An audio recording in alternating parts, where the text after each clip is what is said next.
ಒಂದು 35 ಅಂದರೆ ಮೈಲೇಜ್ ಇದೆ ಸರ್ 38 ಕೊಡ್ತೀವಿ ರೀ. Of road touring purpose best ಐತೆ ರೀ, ಹೇಳಿ ಮಾಡ್ತಿದ್ವಿ. ಪೆಟ್ರೋಲ್ ಅಂತೂ ಹಾಕ್ಸ್ಕೊಂಡೆ. ಈಗ ನಾನು ಶಿಗ್ಗಾಂವ್, ಹಾವೇರಿ, ರಾಣಿಬೆನ್ನೂರು ಕಡೆಯಿಂದ ಪ್ರಯಾಣ ಬೆಳೆಸ್ತಾ ಇದ್ದೀನಿ. ಇಲ್ಲಿ ಎಡಕ್ಕೆ ಒಂದು ಲೆಫ್ಟ್ ಡೈರೆಕ್ಷನ್ ರೋಡ್ ಇದೆ ಅಲ್ವಾ, ಇದು ಹೊನ್ನಳ್ಳಿ, ಶಿಕಾರಿಪುರ, ಶಿವಮೊಗ್ಗ ಹೋಗುವ ದಾರಿ. ನಾನು ಇಲ್ಲಿ ಸೆಟಪ್ ಮಾಡ್ತಾ ಇದ್ದೀನಿ ನೋಡಿ. ಇದೇ ನಮ್ಮ ಆನಿ, ಸೂಪರ್ವಾಗಿದೆ, ಓಡುತ್ತೆ.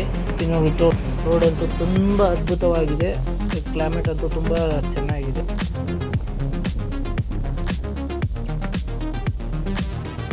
ಇಲ್ಲಿ ನೋಡಿ, ಇಲ್ಲಿ 4 ಜನ ಚತುರ್ಪುರುಷರು, ಮಹಾಪುರುಷರು ಒಂದೇ ವಾಹನದಲ್ಲಿ ದ್ವಿಚಕ್ರ 4 ಜನ ಹೊಡ್ತಾ ಇದ್ದಾರೆ.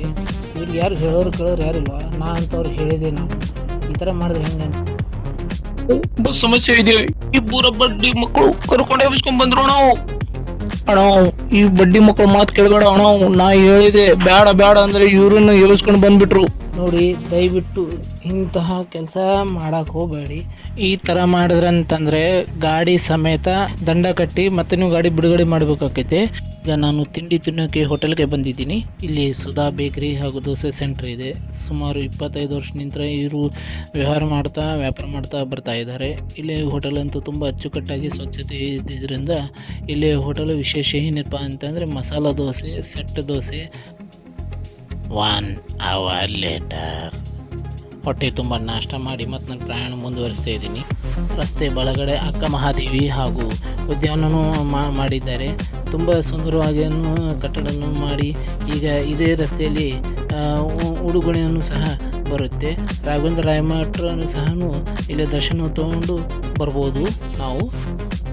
ಈ ದಾರಿ ಶಿವಮೊಗ್ಗ, ಭದ್ರಾವತಿ, ಚಿಕ್ಕಮಗಳೂರು, ಕಳಸ ಹಾಗೂ ಧರ್ಮಸ್ಥಳ ಮುಖಾಂತರ ಈ ದಾರಿಗೆ ನಾವು ಹೋಗ್ಬೋದು.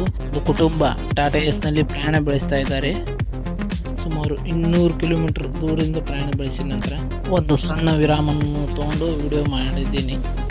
ಇನ್ಸ್ಟಾ ಐಡಿಗೆ ಲೈಕ್ ಮಾಡಿ, ಶೇರ್ ಮಾಡಿ ಹಾಗೂ ಹೆಚ್ಚಿನ ವಿಡಿಯೋಗಾಗಿ ಫಾಲೋ ಮಾಡ್ತಾಯಿದ್ದೀನಿ. ಧನ್ಯವಾದಗಳು.